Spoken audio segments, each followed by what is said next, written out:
On August 17th, 2017, Hurricane Harvey made landfall in South Texas. Throughout this week of devastation, residents living on the coast of Texas were hit by 134-mile-per-hour gusts of wind, rained on by 50 inches of rainfall, and it killed 88 people. 3 weeks after Harvey, another tropical storm, Hurricane Irma, which exceeded Harvey by more than twice its size, made landfall in South Florida, leaving the devastated islands of the Bahamas in its tracks. Those affected by Irma sat helpless in shelters, waiting and hoping that they'd see their possessions, homes, or loved ones again. Terror like this doesn't just affect the coasts of North America. It affects the whole world. From 2005 to 2014, the annual average deaths from natural disasters alone a year was 76,416. To put that number into perspective, if one combined the populations of Fredericksburg, Comfort, Kerrville, Boerne, or Fair Oaks Ranch, it would roughly be 70,000. If the deaths took place here, there would be no more Fredericksburg, Comfort, Kerrville, Boerne, or Fair Oaks Ranch. There'd be nothing, just desolate remnants of what used to be beautiful towns. When looking into all this suffering, questions begin to arise. Is there a God? If so, why would he allow suffering? Is he good? Questions like this brought out the problem of evil. The problem of evil remains to be one of the most complicated and perplexing mysteries in the world of theology. For millennia, theologians, philosophers, apologists have struggled to even approach this. There are four main premises to the problem of evil. God exists. God is all good. And evil exists. And he's all powerful. If God is all good, then why would he want evil? If he's all powerful, then couldn't he get rid of it? So why does evil exist? Before going any further, I want to make some preliminary comments and observations about the topic. First, what type of evil are we dealing with? There are many different types, but two main types are moral evil and natural evil. Moral evil is the occurrence of malicious acts that are inflicted upon the world by a free moral agent. Examples of this would be homicide, theft, dishonesty. Then the idea of natural evil stems from the manifestations of suffering outside of the presence of a creature with free will. Examples of this would be death from natural disasters, disease, or maybe old age. Then there's a type of natural evil called gratuitous evil. And like its name suggests, it seems meaningless. Like, there's no good that comes from it. Or it seems that if there is any good, that the evil that comes from it outweighs that good. My next observation, and final one, is we need to distinguish between what a mystery is and a problem. In Peter Crave's book, Making Sense Out of Suffering, he says that we shouldn't call the problem of evil a problem, but a mystery. He explains his reasoning saying that, quote, a problem is solvable, but a mystery is not, end quote. Whenever I was reading this, I immediately thought, I need to change my thesis. Why am I debating something that's unsolvable? Well, before you guys walk out of the room disappointed, like I almost shut my book disappointed, there is light we can find. Yes, the reason for evil remains a mystery to us. A mystery that we cannot fully comprehend with our limited human intellect. It's a mystery that's surrounded by complete darkness. And no matter how much light we find in that darkness, there will still be darkness outside of it. For thousands of years, people have been trying to find a solution. But again, it's unsolvable. So we need to stop looking to solve it and look for more light.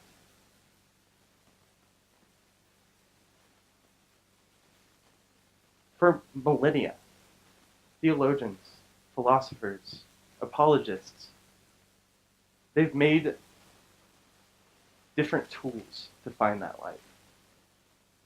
One of the best tools, I believe, is through a theodicy. Not Homer's Theodicy, but a theodicy. It's derives from two Greek words, theos, which means God, and dike, which means justice. A theodicy is a, quote, defense of God's goodness and omnipotence in view of the existence of evil, end quote. Through theodicies, we are trying to justify God in the presence of evil.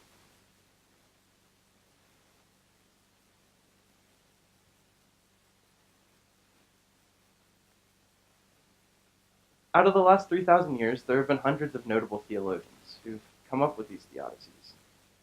After analyzing several of these theologians, their theodicies, and adaptations to those theodicies, I formed my thesis.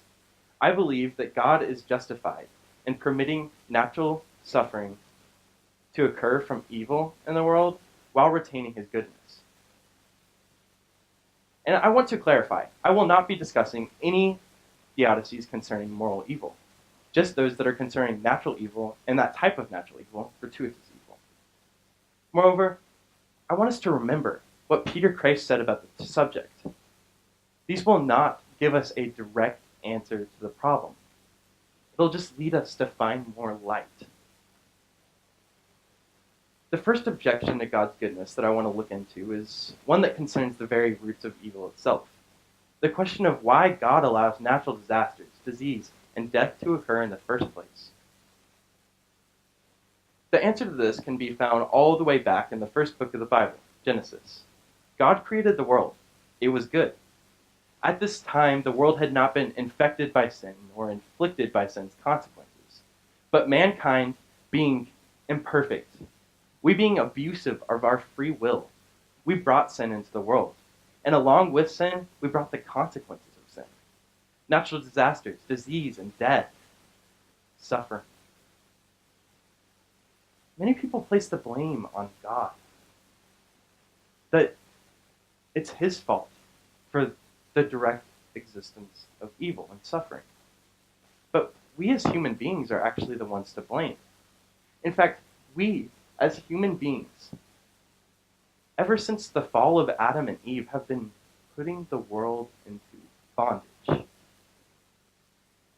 In Romans 8:20-22, Paul writes that the world waits in bondage and awaits liberation. He says that, quote, the whole creation has been groaning, end quote. In Matthew Henry's commentary, he writes that, quote, when man sinned, the ground was cursed for man's sake, and with it all creatures became subject to that curse. There is a general outcry of the whole creation against the sin of man, end quote. In Habakkuk 2:11, it says that the stone crieth out of the wall. In Job 31:38, the author writes that the land cries. Because of our sin, God allows this worldly bondage. Because of our sin, he allows the consequences of sin. Because of our sin, he allows suffering. The problem here isn't about an immoral God, but a just Father. Hilary Short once said that, quote, the mystery concerns itself with not the immorality of God, but with his justice, end quote. So let us not place the blame on God for the direct existence of evil. let us place the blame on ourselves. Now, this naturally wouldn't satisfy any skeptic. It's just an explanation through Christian theism of why the God of Christianity is not at fault for the direct existence of suffering. But God's goodness is still on trial. The most common objection raised after this would be one that asks, could God have created a world in which there was less suffering or less severe suffering? My answer to this is absolutely, he definitely could have. But there would be consequences. In William Lane Craig and J.P. Moreland's book, Philosophical Foundations of a Christian Worldview, these two men, two of the most authoritative men in the world of Christian theology, apologetics, and philosophy, say that, quote, now it is possible, given creaturely freedom, that in any other world of creatures feasible for God, the balance between good and evil would have been no better than in this world. That is to say, any other world containing less evil might have also contained less good. Maybe the world has in it the most amount of good for the least amount of evil. End quote. The quality and quantity of evil in the world is necessary for the quality and quantity of good. Maybe they're right. Maybe the world has in it the most amount of good for the least amount of evil. The next objection is one that brings in the problem of gratuitous evil, the meaningless evil that seems that no good comes from it. The question of why would God allow the suffering and death of a newborn innocent child from disease? This emotionally charged question is arguably the strongest opposition against my thesis. And although we're not debating worldviews, it's a strong argument for atheism. Why would he do this? Out of all my research, this is how I believe best answers this question. Although Christianity, unlike the majority of other worldviews, can give an answer to why evil exists, general evil, we still cannot explain some specific tragedies to the point of satisfaction, especially ones that are this emotional. But just because we don't know how to explain these specific tragedies doesn't mean we don't know why we don't know. We actually have good reason for our lack of explanation. To find this, we have to compare our finite minds with God's infinite mind. In William Lane Craig's Theodicy, he admits that the suffering in the world seems unjustified. He says in his book, On Guard, we all recognize that the suffering in the world looks unjustified. But although he says it seems justified, he argues, is it really?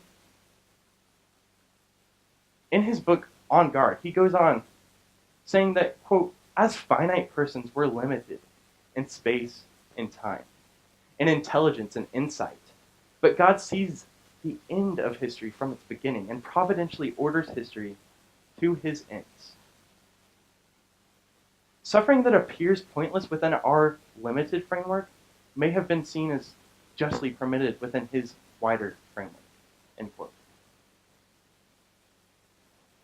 Every single event that happens could have an infinite amount of good or evil that comes from it. But God, being omniscient and omnipotent, he holds every single possible timeline in his hands. And with those sovereign hands, he picks the one that fits his omnibenevolent purposes. This gives us reason to believe that every event that happens, good or bad, can have an infinite amount of goods that come from it, whether we know it or not. So, how does God use evil for good, specifically? There are many theodicies that deal with this, but I believe the most prevailing theodicy that covers how God uses evil for good is the Irenaean theodicy. Named after a man named Irenaeus, this theodicy has had numerous different names and many different adaptations. Two of those adaptations that we'll deal with today are John Hick's Theodicy, also known as the soul-making Theodicy, and part of C.S. Lewis's Theodicy. These two men are both extremely authoritative in the world of Christian philosophy. One main idea that these two men implement in their theodicies is the idea of personal growth. In Romans 5, 3 through 5, Paul writes that, quote, "Let us rejoice in our sufferings, knowing that suffering produces endurance, and endurance produces character, and character produces hope," end quote. Although inspired by scripture like this in the New Testament, Hick's Theodicy begins all the way back in the book of Genesis, when God created man in his likeness. Hick then argues that this likeness, quote, "represents the perfecting of man, the fulfillment of God's purpose for humanity, the bringing of many sons to glory," end quote. He argues that in order to become this, we ought to experience suffering. He goes on saying that we are not here to be God's pets.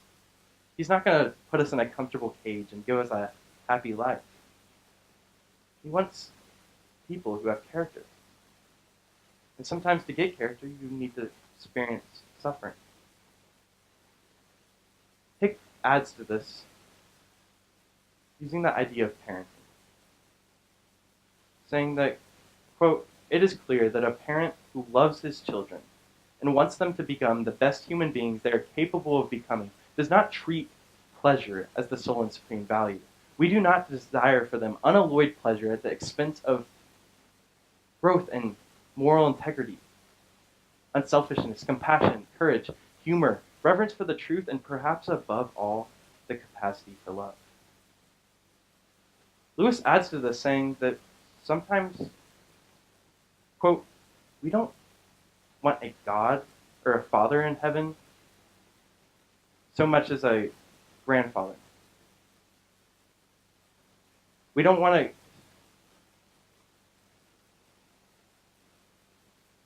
God is not looking to make us happy. Sometimes we don't want a father, but a grandfather in heaven. A God who says to anything we happen to like doing, what does it matter so long as they are contented?" This brings me to my next point. Some people confuse God's love for mere kindness.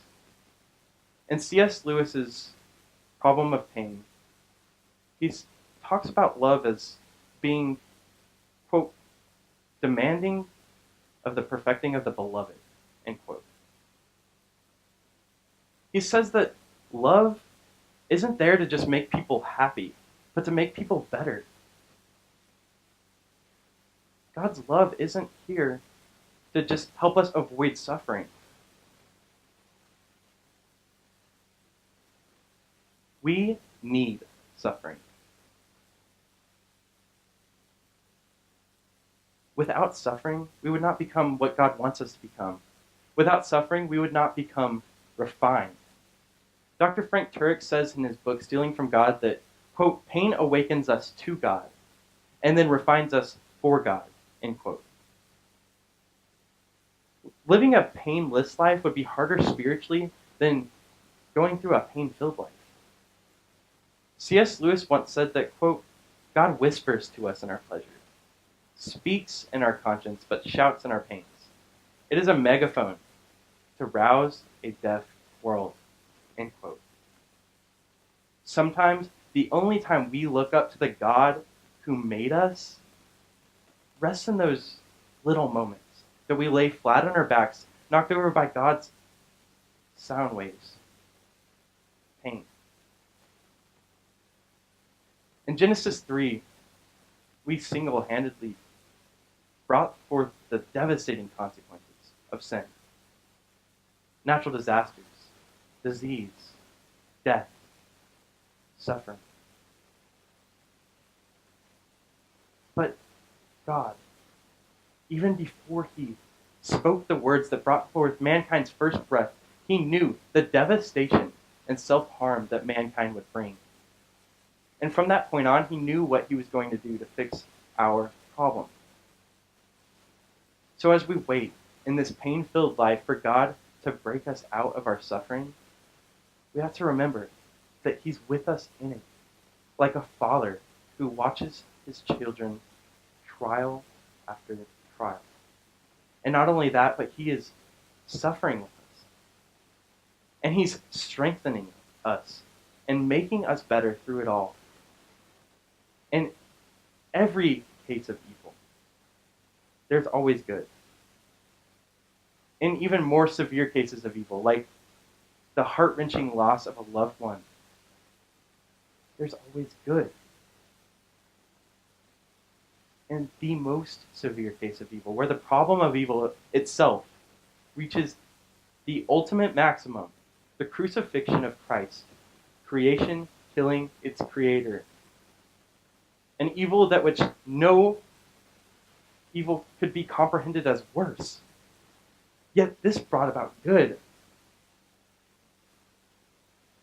And the good that this evil brought outweighs every other good.